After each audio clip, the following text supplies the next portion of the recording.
Perkenalkan, saya perwakilan dari kelompok 4 selaku Ferdian Tito akan membuka presentasi dari kelompok 4 tentang manusia, keragaman, dan kesetaraan. Hakikat keragaman dan kesetaraan manusia. 1. Makna keragaman manusia. Keragaman berasal dari kata ragam yang berarti macam, jenis, warna, corak. Berdasarkan Kamus Besar Bahasa Indonesia, ragam berarti antara lain adalah sikap, tingkah laku, macam dan jenis, musik, lagu, warna corak, dan laras. Selain itu, keragaman juga menunjukkan adanya banyak macam atau banyak jenis atau bisa disebut beraneka macam. Pada prinsipnya ada 3 macam istilah yang digunakan untuk menggambarkan masyarakat yang beragam yang terdiri dari ras, agama, bahasa, dan budaya yang berbeda, yaitu masyarakat plural. Masyarakat plural adalah masyarakat yang terdiri lebih dari satu golongan atau kelompok. Yang kedua ada masyarakat majemuk. Masyarakat majemuk menunjukkan bahwa keberagaman yang lebih dari satu itu memang berbeda-beda, macam-macam, dan bahkan tidak dapat disamakan. C. Masyarakat multikultural. Masyarakat multikultural bermakna adanya keragaman dan kesediaan anggota masyarakat untuk menerima keragaman atau kelompok lain dianggap sama. Di Indonesia, unsur keragamannya juga dapat dilihat dalam suku bangsa dan ras, agama dan keyakinan, ideologi dan politik, tata krama, kesenjangan ekonomi, dan kesenjangan sosial. Berikut beberapa penjelasannya. Yang keragaman berdasarkan ras dan etnik, keragaman berdasarkan agama, keragaman berdasarkan bahasa. 2. Makna kesetaraan manusia. Kesetaraan berasal dari kata setara atau sederajat yang berarti sama tingkatannya. Menurut Kamus Besar Bahasa Indonesia, sederajat artinya sama tingkatan, baik dalam hal kedudukan, pangkat, golongan, dan lain-lain. Dengan demikian, kesetaraan atau kesederajatan menunjukkan adanya tingkat yang sama, kedudukan yang sama, tidak lebih tinggi atau tidak lebih rendah antara satu sama lain. B. Kemajemukan dalam dinamika sosial budaya. Keragaman dalam kehidupan sosial budaya melahirkan masyarakat majemuk atau plural society yang diperkenalkan oleh Furnival tahun 1948. Majemuk berarti banyak ragam, beraneka, berjenis. Ciri utama masyarakat majemuk adalah hidup berkelompok yang berdampingan secara fisik tetapi terpisah oleh kehidupan sosial dan bergabung dalam sebuah satuan politik. Konsep masyarakat majemuk menurut Furnival ini kemudian dipertanyakan karena kemajuan zaman sekarang, di mana tidak ada lagi penjajahan atau kolonialisme. Oleh karena itu, menurut Usman Peli, Tunjung W. Suderto, masyarakat majemuk dewasa ini didasarkan pada 2 hal, yaitu pembelian horizontal dan vertikal. Secara horizontal, masyarakat majemuk dikelompokkan berdasar etnik dan ras atau asal-usul keturunan, bahasa daerah, adat istiadat atau perilaku, agama, pakaian, makanan, dan budaya material lainnya. Sementara itu, secara vertikal, masyarakat majemuk dikelompokkan berdasar penghasilan ekonomi, pendidikan, pemukiman, pekerjaan, kedudukan sosial politik. Di Indonesia sendiri, sebagai sebuah negara yang majemuk, kemajemukan masyarakat Indonesia itu berdasarkan atas unsur ras dan etnik. 1. Ras. Ras berasal dari bahasa Prancis, yaitu race, dan bahasa Italia, yaitu razza, adalah suatu sistem klasifikasi yang digunakan untuk mengategorikan manusia dalam populasi atau kelompok besar dan berbeda melalui ciri fenotip, asal-usul geografis, tampang jasmani, dan kesukuan yang diwarisi. Penggunaan istilah ras ini pertama kali dipelopori oleh Francois Bernier 1625 sampai 1688, seorang antropologi asal Prancis, untuk mengemukakan gagasan tentang perbedaan manusia berdasarkan kategori atau karakteristik warna kulit dan bentuk wajah. Selanjutnya menetapkan hierarki manusia berdasarkan karakteristik ciri fisik atau biologis. Berdasarkan karakter biologis, manusia dapat dikelompokkan dalam berbagai ras, antara lain: A. ras Kaukasoid. Ras Kaukasoid adalah ras manusia yang sebagian besar menetap di Eropa, Afrika Utara, Timur Tengah, Pakistan, dan India Utara. Anggota ras Kaukasoid biasa disebut berkulit putih, namun anggapan seperti ini tidak selalu benar. B.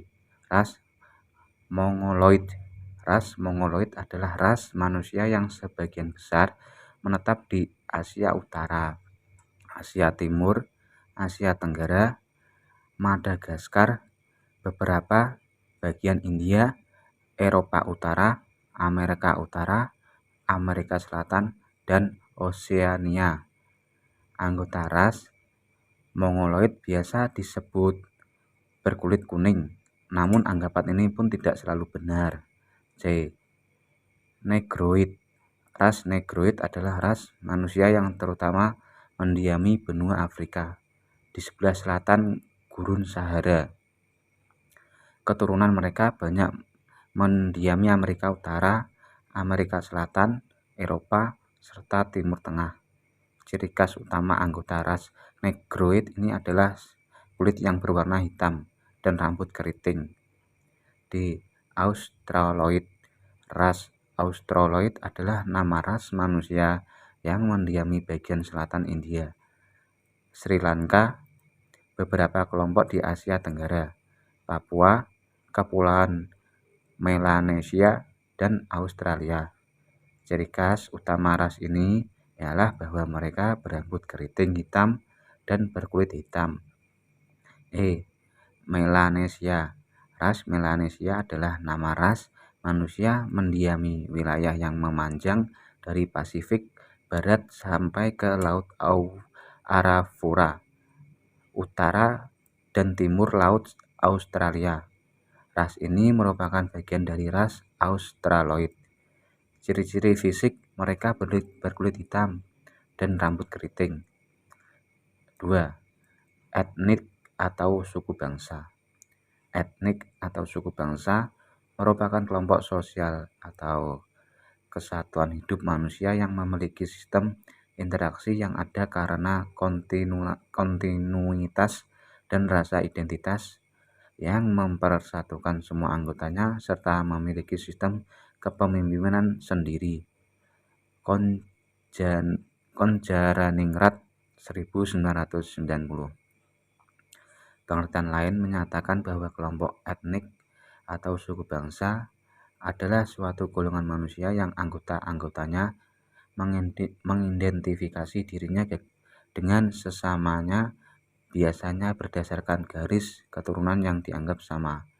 Smith 1987. Sementara itu, Bard 1969 menyatakan bahwa etnik adalah suatu kelompok masyarakat yang sebagian besar secara biologis mampu berkembang biak dan bertahan, mempunyai nilai budaya sama dan sadar akan kebersamaan dalam suatu bentuk budaya, membentuk jaringan komunikasi dan interaksi sendiri, dan menentukan sendiri ciri kelompok yang diterima kelompok lain dan dapat dibedakan dari kelompok populasi lain. C. Kemajuan dan kesetaraan sebagai kekayaan sosial budaya bangsa. 1. Kemajuan sebagai kekayaan bangsa Indonesia. Indonesia adalah bangsa yang majemuk, baik etnik, agama, ras, golongan tingkat ekonomi, hingga gender. Indonesia yang kita jumpai hari ini adalah sebuah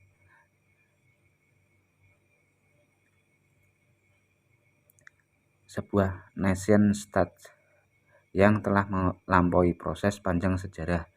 Realitas historis juga menunjukkan bahwa sejak dahulu di Nusantara telah berdiri kerajaan-kerajaan atau kesultanan-kesultanan dengan latar belakang etnis dan budaya yang majemuk. Kekayaan yang terrefleksi dari kemajemukan etnis, budaya, dan agama mengantarkan Indonesia menjadi sebuah negara dengan kekuatan budaya yang khas di dunia. 2. Kesetaraan sebagai warga bangsa Indonesia.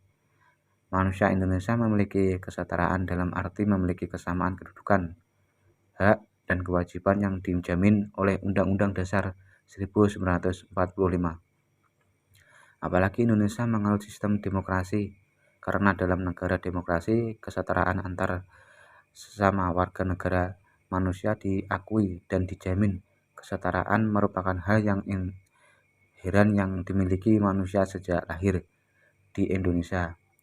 Pengakuan akan prinsip kesetaraan dan kesederajatan secara yuridis diakui dan dijamin oleh negara melalui UUD 1945 yang tertuang dalam pasal 27 ayat 1 Undang-Undang Dasar 1945 yang berbunyi, segala warga negara bersamaan kedudukannya dalam hukum dan pemerintahan dan wajib menjunjung hukum dan pemerintahan itu dengan tidak ada kecualinya. Keberagaman dan kesetaraan serta solusinya dalam kehidupan. 1. Problema keragaman dan solusinya. Adapun problema keragaman tersebut adalah keragaman yang ada pada alam menimbulkan sikap saling curiga antar masyarakat yang satu dengan yang lainnya. Sikap curiga ini timbul akibat adanya sikap terbuka, logis, dan dewasa atas keragaman masyarakat tersebut. Akibatnya adalah A. Terjadinya disharmonisasi atau harmonisa. B. Terjadinya disintegrasi atau perpecahan. C. Menimbulkan perilaku diskriminatif terhadap masyarakat tertentu. D. Menimbulkan sikap rasialis atau menganggap derajat kelompok yang lebih tinggi dari kelompok lain. Di Indonesia, potensi konflik terhadap keragaman ini pernah dan bahkan sering terjadi yang dilatar belakangi keragaman etnik, agama, dan lain sebagainya. Misalnya, 1. Kerusuhan Sames, 2. Kerusuhan Sampit, 3. Konflik musuh. Untuk menghindari dampak buruk dari problem keragaman yang terjadi di masyarakat seperti yang dijelaskan sebelumnya, ada beberapa hal solusi yang dapat dilakukan, yaitu A. Integrasi berdasarkan sukarela bukan keterpaksaan. B. Meningkatkan semangat religius, semangat nasionalisme, semangat pluralisme, semangat humanisme, dan dialog antar umat beragama. C. Jalin komunikasi antar daerah budaya. D. Melakukan reintegrasi. E. Hilangkan penyakit budaya seperti berikut. 1. Etnosentrisme. 2. Stereotipe. 3. Prasangka. 4. Rasisme. 5. Diskriminasi. 6. scapegoating. 2. Problem kesetaraan serta solusinya. Permasalahan yang sering muncul dan bertentangan dengan kesetaraan adalah munculnya sikap dan perilaku untuk tidak mengakui adanya kesamaan derajat, hak, dan kewajiban antar manusia atau antar warga, atau diskriminasi. Solusi untuk mengatasi problem kesetaraan ini adalah antara lain: A. Perlindungan dan penegakan HAM. B. Penghapusan terhadap bentuk diskriminasi. C. Semua orang dianggap sama tanpa membedakan faktor primordial, ras, dan lain sebagainya. Sekian dari video kelompok kami. Apabila ada kesalahan, mohon maaf. Wassalamualaikum warahmatullahi wabarakatuh.